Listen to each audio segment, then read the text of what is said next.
12 ربیع الاول کے دن کو ہمارے ہاں عید النبی کے نام سے منائے جانے کا کچھ عرصے سے رواج ہوا ہے۔ یہ رواج کچھ زیادہ پرانا نہیں ہے۔ جہاں تک لفظ عید کا تعلق ہے، اس کا انطباق تو اس پر کوئی غلط نہیں ہے، صحیح ہے، اس لیے کہ لغوی طور پر عید کے معنی ہے بار بار لوٹ کر آنے والی شے یا خوشی، ہر سال آنے والی۔ عید الفطر ہر سال آتی ہے، عید الاضحیٰ ہر سال آتی ہے، عاد یعود، لوٹنا، تو عید اسی سے بنا، لوٹ لوٹ کر آنے والی، پلٹ پلٹ کر آنے والی۔ اس اعتبار سے تو یہ یقیناً یوم عید ہے، لیکن یہ اصل میں اس کے لیے اس کا استعمال جو ہے یہ بہت ہی تھوڑے عرصے قبل شروع ہوا ہے، یہ کوئی قدیم بات نہیں ہے۔ اول تو یہ کہ حضور کی ولادت جو ہے 12 ربیع الاول متفق علیہ نہیں ہے، حضور کی ولادت کی تاریخ طے نہیں ہے۔ مہینہ تو طے ہے کہ ربیع الاول تھا، اس میں کسی شک و شبے کی گنجائش نہیں، لیکن تاریخ متفق علیہ نہیں ہے۔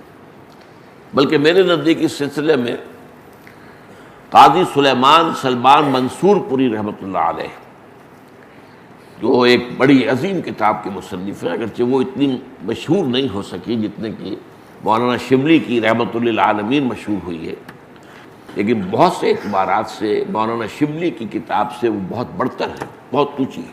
اور یہ جو تھے قاضی سلیمان سلمان منصور پوری، یہ تقویمات کے بڑے ماہر تھے۔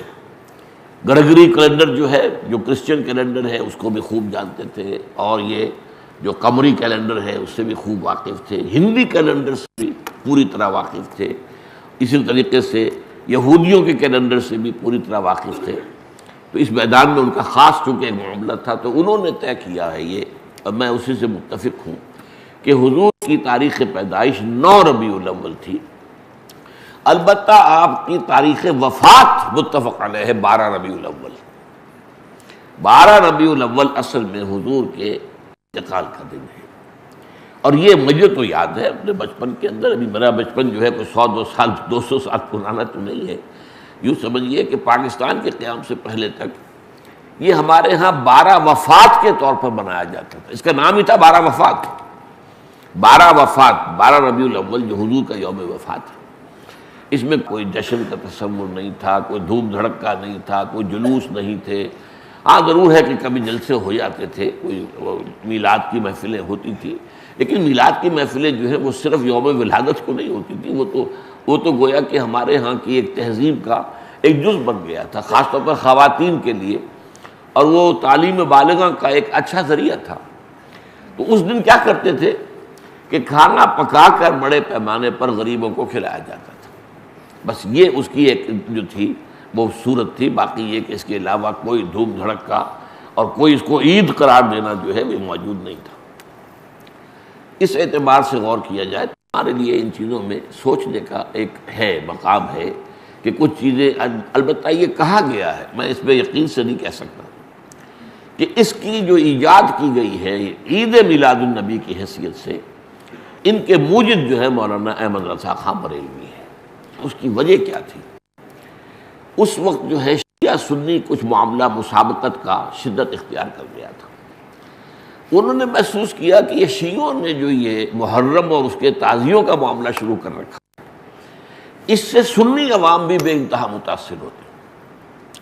اس میں دھوم دھڑکا ہوتا ہے، اس میں پٹے کھیلے جاتے تھے، اس میں طرح طرح کے ساتھ تماشے ہوتے تھے، یہ وہ پرانے، آج کل نہیں ہوتے وہ چیزیں، لیکن ہمیں بچپن میں یاد ہے کہ وہ جو ہیں وہ پٹے کھیلے جا رہے ہیں، تو گویا کہ شمشیر سنی کے مظاہرے ہو رہے ہیں، تو ہم سب جاتے تھے، ہم بھی جاتے تھے، جا کر دیکھتے تھے، سب مسلمان شریک ہوتے تھے۔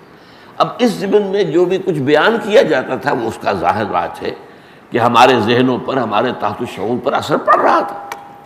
تو یہ جو ہے اس کا ایک مداوع کرنے کے لیے کہ اس کا علاج ہم سنی بھی کریں، تو کوئی ایسی ہی چیز ہونی چاہیے جو لوگوں کی دلچسپی کا ذریعہ بن جائے، موجب بن جائے، اور لوگ اس کے اندر ذوق در ذوق شریک ہوں۔ تو یہ میلاد النبی کے جلوس جو ہیں، ان کے موجد جو ہے مولانا احمد رضا خان بریلوی ہے۔ بہرحال یہ بات تو میں نے ایک ٹیکنیکل انداز سے آپ سے کہی ہے، بہرحال یہ دن خوشی کا دن ہے، ولادت کا دن ہے۔ تو یہ چند باتیں تو میں نے کی ہیں آج اس عید میلاد النبی کے نام کے حوالے